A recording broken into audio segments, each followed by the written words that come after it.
6월 24일 오늘의 골방 말씀입니다. 함께 기도합시다.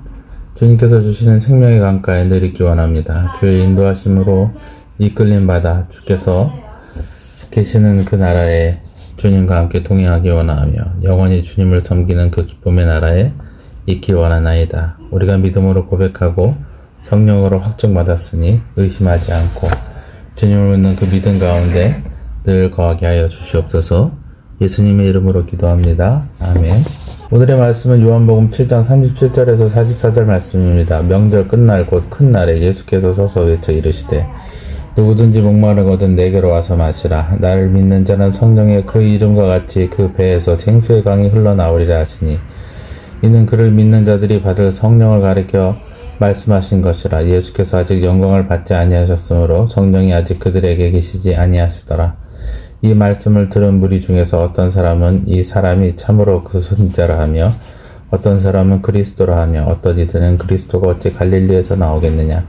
성경이 이르기를 그리스도는 다윗의 씨로 또 다윗이 살던 마을 베들레헴에서 나오리라 하지 아니하였느냐 하며 예수로 말미암아 무리 중에서 쟁론이 되니 그 중에는 그를 잡고자 하는 자들도 있으나 손을 대는 자가 없더라.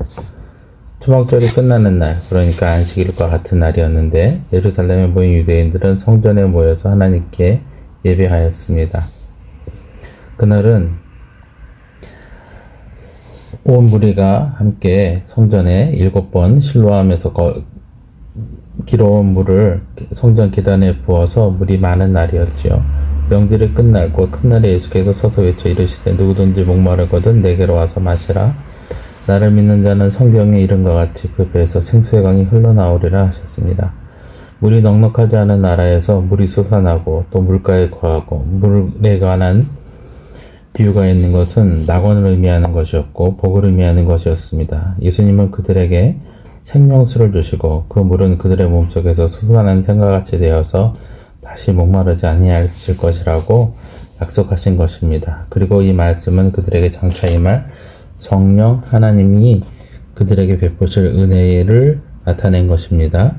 이는 그를 믿는 자들이 받을 성령을 가리켜 말씀하신 것이라. 예수께서 아직 영광을 받지 아니하셨으므로 성령이 아직 그들에게 계시지 아니하더라.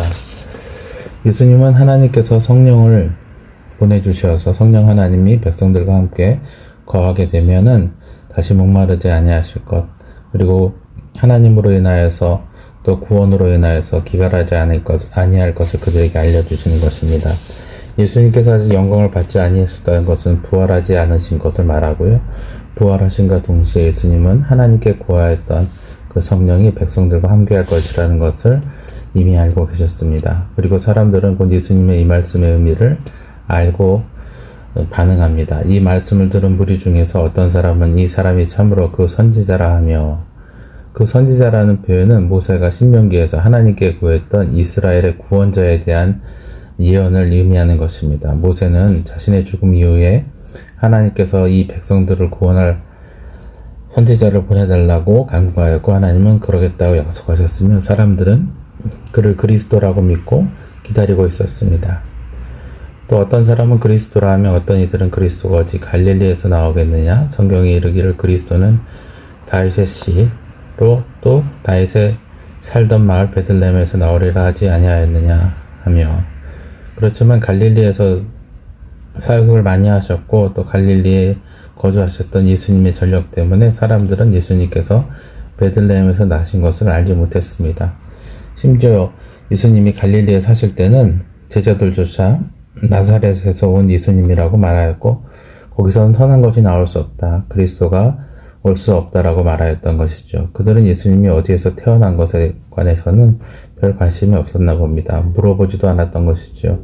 그래서 예수님께서 구원자가 될 수 없다고만 말합니다. 예수로 말미암아 무리 중에 쟁론이 생기니 사람들은 예수님께서 어디에 나셨는지에 대해서 이런저런 추측만 가지고 예수님께서 구원자인지 아닌지 논쟁을 벌이기 시작했습니다. 그러나 무엇보다 지금까지 예수님의 이적과 기사가 하나님이심을 증명하고 있고 예수님의 가르침을 분명하게 예수님께서 하나님이시며 우리를 구원하시려는 하나님의 계획을 알리고 있다는 것이 분명합니다. 그럼에도 그들은 예수님을 믿거나 또 거부하기까지 하였던 것이죠. 그래서 그들은 시비거리를 가지고 예수님께 저항합니다. 그렇지만 많은 사람들은 예수님의 가르침에 동조하고 있었기 때문에 그 중에는 그를 잡고자 하는 자들도 있으나 손을 대는 자가 없었더라 라고 성경이 기록하고 있습니다.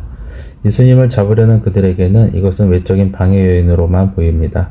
그래서 성공하지 못했다고 말할 수 있지만 성경은 사실 예수님의 구원의 복음이 더 선포되어야 하기 때문에 예수님을 잡을 수 없었다는 것을 우리에게 보여줍니다. 죄인들은 그들의 방법이 더 이상 견딜 수 없게 되자 거짓 수단을 동원하고 백성들의 눈치도 보지 않고 예수님을 잡아들일 것입니다. 그러나 그것도 주님께서 유월절에 죽어 하나님의 구원을 더 크게 나타내는 도구일 뿐입니다. 예수님을 믿는 것은 생명의 일이고 생명을 얻기를 주저할 수 없는 것은 죽음이 우리와 늘 가까이 있거나 또 심지어 우리는 그 죄의 결과로 죽었다고 말씀하신 예수님의 선포 때문입니다. 예수님께서는 선포된 그 형벌에 대해서 우리를 구원하시기 위해 대속의 제물이 되어 돌아가실 것이고 우리에게 성령 하나님이 오셔서 예수님께서 베푸신 대속의 죽음과 그 부활의 기쁨이 보증이 되도록 우리 안에 함께 계시며 인도하실 것을 알아야 합니다. 그러니 성령을 사모하시고 믿음의 고백을 이어가시는 저와 여러분이 되어야겠습니다. 기도하겠습니다.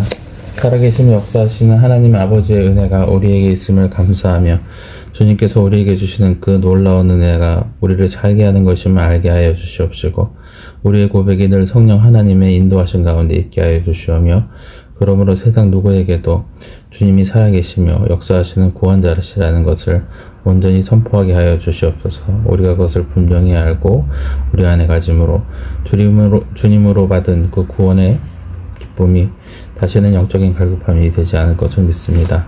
우리 주님 예수 그리스도의 이름으로 기도합니다. 아멘.